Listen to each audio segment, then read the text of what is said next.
دیکھیں شوہر کا بھانجا اگر جوان ہے اور یہ جو خاتون ہیں جن کے شوہر کا یہ بھانجا بڑی عمر کی ہو گئی ہیں تو پھر تو پردے کے حکام میں نرمی ہوگی. اپنے چچا کی جو زوجہ ہیں یعنی چچی وہ بھی خاندان کی بڑی ہوتی ہیں اور نامحرم ہوتی ہیں. چچی جو ہے شوہر کے بھتیجے کے لیے نامحرم ہے, عمر تھوڑی زیادہ ہو گئی ہے تو پھر اس میں بھی پردے کے حکام میں نرمی ہے. لیکن اگر وہ ینگ ہیں یا مامی جو ہے وہ بھی بالکل ینگ ہیں, پھر یہ کہنا کہ فتنے کا اندیشہ نہیں ہے یہ غلط ہے. فتنے کا اندیشہ پھر ہوتا ہے. لہذا جوان ممانی پر یا مامی کہہ لیں آپ ان کو یا جوان چچی پر لازم ہے کہ اپنے شوہر کے بھتیجے اور شوہر کے بھانجے سے وہ پردہ کریں. اور یہ کہنا کہ فتنے کا اندیشہ نہیں, یہ ویسے ہی غلط بات ہے. فتنے کا اندیشہ بہرحال ہوتا ہے, ہر ایک کو نہیں ہوتا. دیکھو اس کی میں مثال دیتا ہوں کہ لال سگنل پہ ہمیں گاڑی روکنے کا حکم کیوں ہے. اس لیے ہے تاکہ ایکسیڈنٹ نہ ہو. سبھی گاڑیاں چلاتے رہیں گے چاروں طرف سے تو پھنس بھی جائیں گی, ٹریفک بھی جیم ہوگا, ایکسیڈنٹ بھی ہوگا. لیکن آپ دیکھیں بسا اوقات لال سگنل پہ ہوتا ہے لیکن نہ ادھر سے گاڑی نہ ادھر سے گاڑی, تو کوئی ایکسیڈنٹ کا خطرہ بھی نہیں ہے, ٹریفک کے جیم ہونے کا خطرہ بھی نہیں ہے, لیکن پھر بھی کوئی سگنل توڑتا ہے تو اس کا چالان ہوتا ہے. تو وجہ اس کی یہ ہے کہ اب قانون اس پہ مدار نہیں رکھا جائے گا کہ ایکسیڈنٹ کا خطرہ ہو تو سگنل توڑنا جائز نہیں, خطرہ نہیں ہو تو سگنل توڑ سکتے ہیں. اس لیے کہ پھر تو ہر آدمی خود سے بیٹھ کے فیصلہ کرتا رہے گا اور پھر یہ لاؤبالی پن کا لوگ شکار ہو جائیں گے, لا قانونیت ملک میں عام ہو جائے گی. تو اس لیے گورنمنٹ یہ نہیں بھی دیکھتی, پھر گورنمنٹ پھر قانون بناتی ہے تو اس میں سب برابر ہوتے ہیں. تو یہاں بھی اللہ نے عورت کو جو پردے کا حکم دیا جوان عورت کو, اس میں پھر پردہ فتنے کا اندیشہ ہے نہیں ہے, بس قانون اب سب کے لیے بن گیا, ورنہ لوگ ایک غیر ضروری بحث میں پڑیں گے. اس لیے اللہ نے جوان عورت کو حکم دیا ہر ایک سے پردہ کرے جو بھی غیر محرم ہے. فطر لازم کس پر ہے, دینا کس کو ہے اور کب واجب ہوتا ہے. یہ دیکھیں صدقہ فطر کا نصاب جو ہے نا خوب سمجھ لیں. جس آدمی کے پاس 5 چیزیں یا ان کا مجموعہ 52.5 تولہ چاندی کے برابر ہے, یعنی اس کی قیمت کے برابر ہے, تو اس پر صدقہ فطر بھی واجب ہے, قربانی بھی واجب ہے. 5 چیزیں کون سی ہیں؟ سامان تجارت, یعنی وہ سامان جو آپ نے بیچنے کے لیے خریدا ہو. بار بار میں اس کی وضاحت کرتا ہوں, پلاٹ خریدا تھا بیچنے کے لیے اور اب تک بیچنے کی نیت باقی ہے, اس کو کہتے ہیں سامان تجارت. دکان میں جو مال پڑا ہوا ہے بیچنے ہی کے لیے خریدا ہے آپ نے, یہ سامان تجارت ہے. ہر وہ چیز جو بیچنے کی نیت سے خریدی ہو اور اب تک بیچنے ہی کی نیت ہو, یہ نیت آپ کی چینج نہیں ہوئی ہو اور اس نیت میں بھی آپ کنفیوز نہ ہو, پکی ڈھکی نیت ہو, یہی نیت ہے میں نے خریدا اس لیے کہ بیچوں گا, چاہے کسی بھی نیت سے بیچیں, بیچنے کا مقصد کچھ بھی ہو, بزنس نہ بھی ہو, بس یہ لیے میں نے اس لیے کہ میں لازمی بیچوں گا اس کو, لے ہی اس لیے رہا ہوں میں.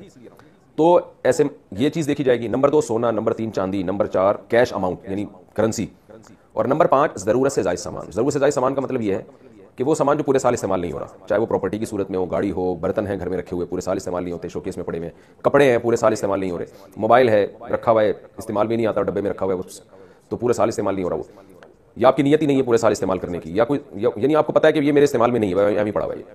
تو یہ 5 چیزیں جس کے پاس 52.5 تولہ چاندی کی قیمت کے برابر ہو جائیں گی تو اس پر صدقہ فطر بھی واجب ہے اور قربانی بھی واجب ہے.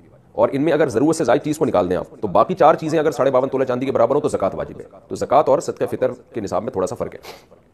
تو جب 5 چیزوں کا مجموعہ آپ کے پاس, یہ 4 چیزیں یا 3 یا 2 چیزیں 52.5 تولہ چاندی کے برابر ہو گئیں, اور کس دن ہوئی؟ جس دن عید کی صبح صادق ہوئی, عید الفطر کی صبح صادق کے وقت آپ کے پاس یہ اماؤنٹ تھا, اتنا مال تھا آپ کے پاس, تو آپ پر صدقہ فطر واجب ہو جائے گا. اگر آپ نہیں دیں گے تو آپ کو دینا پڑے گا, وہ یہ زندگی بھر ساقط نہیں ہوتا صدقہ فطر, خوب سمجھ لیں. اب صدقہ فطر عورت پر جب واجب ہوتا ہے نا, اس کے پاس اگر مال ہو, جو یہ میں نے تفصیل بتائی, تو صرف اپنا صدقہ واجب ہوتا ہے, کسی اور کا نہیں ہوتا. یا ان میرڈ خاتون ہے, ان میرڈ لڑکی ہے, اس کے پاس اتنا مال ہے تو بھی اپنا صدقہ فطر اس پہ واجب ہوگا.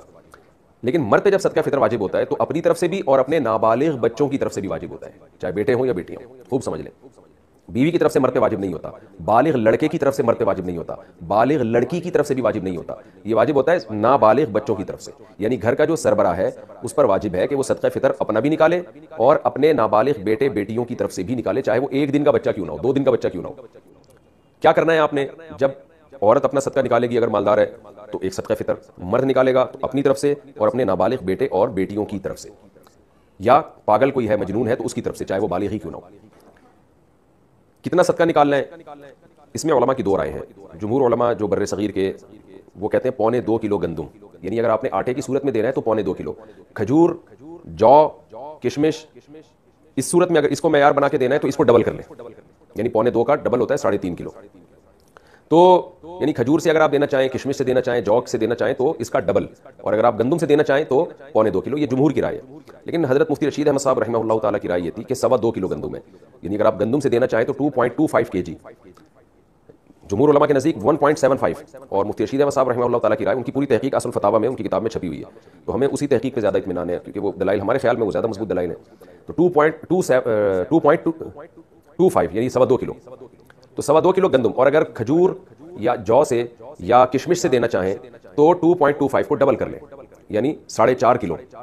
تو یہ ایک اختلاف ہے. جب ایسا اختلاف علماء کے درمیان ہوتا ہے تو پھر عوام کے لیے بہتر یہ ہوتا ہے کہ احتیاط والے قول پہ عمل کرے. گنجائش یہ ہوتی ہے کہ اس قول پہ عمل کر لے جس میں مقدار کم ہے. تو آپ کو میں نے دونوں نصاب اسی وجہ سے بتا دیے کیونکہ دونوں طرف بڑے بڑے علماء ہیں. تو اگر آپ چاہیں تو 1.25 کلو گندم کے حساب سے دے دیں تو بھی انشاءاللہ صدقہ فطر آپ کا ادا ہو جائے گا. لیکن احتیاط اس میں ہے کہ 2.25 کلو گندم کے حساب سے آپ دیں. تو آپ دکان والے کو فون کر کے پوچھ لیں میرے بھائی 10 کلو آٹے کی تھیلی کتنے کی ہے, وہ آپ کو بتا دے گا جی اتنے کی ہے. تو اس کو 10 سے ضرب دیں گے تو 1 کلو کی آ جائے گی, 1 کلو تھیلی کی ویلیو آ جائے گی. اور پھر آپ اس کو 4 سے تقسیم کریں گے تو 1 پاؤ کی آ جائے گی. ٹھیک ہے نا. تو 1 کلو کی بھی 1 کلو کی بھی پھر 1 پاؤ اس میں ایڈ کر دیں, 2.25 کلو نکل آئے گا. تو اب میں یہ تو نہیں کہ کیلکولیٹر سے اب آپ کو ایک ایک چیز سکھاؤں. تو خیر 2.25 کلو گندم کے ریٹ آپ معلوم کروا لیں, یا آپ سستا والا دینا چاہتے ہیں تو 2.25 کے معلوم کروا لیں. تو یہ ریٹ آپ نے کیا کرنے ہیں, یہ اس کی قیمت آپ کسی ایسے شخص کو دیں گے جو زکوٰۃ کا مستحق ہے. اور زکوٰۃ کا مستحق کون ہوتا ہے یہ کئی بار میں ریکارڈ کروا چکا ہوں, آپ دیکھ سکتے ہیں.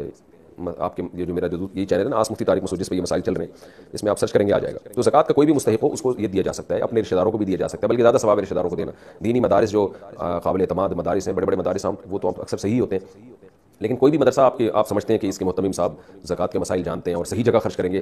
میں اس لیے بار بار کہہ رہا ہوں کہ بعض لوگوں نے ایسی 4 دیواری کھڑی کی ہوئی ہوتی ہے جو 2-4 یتیم بچے لا کے ڈال دیے ہوتے ہیں اور پھر دبا کے نوٹ چھاپ رہے ہوتے ہیں زکوٰۃ اور فطرے کے نام پہ, ان کی شکلیں دکھا کے نا کہ یہ دیکھو یتیم بچے, اور پھر نوٹ چھاپ رہے ہوتے ہیں وہ. تو کوئی بھی دینی مدرسے کا لبادہ اوڑھ کے آپ کو بیوقوف نہ بنائیں, تحقیق کریں کہ یہ واقعی ایماندار لوگ ہیں یا نہیں ہیں, پھر آپ دیا کریں.